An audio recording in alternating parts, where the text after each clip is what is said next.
Di tengah hutan tropis yang indah, hiduplah seekor burung beo yang sangat istimewa. Burung beo ini bernama Rio, dan dia sangat suka meniru suara majikannya, Budi. Hachi, Budi sneezed. Hachi. Rio imitated him perfectly. Budi laughed. You really are a clever bird, Rio, Budi said. Rio terbang menuju Meong, si kucing yang selalu menjadi sasaran kejahilannya. Meong, jangan tidur saja, kerja sana. Rio berteriak dengan suara Budi yang marah. Miau! Meong terkejut dan langsung melompat bangun. Miau? Di mana Budi?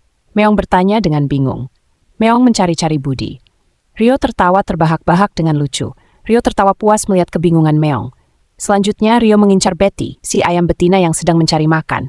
Rio memanggil, Betty! Betty, sini kamu! Dengan suara Budi. Kok, kok, kok! Hei kamu, iya kamu yang nonton.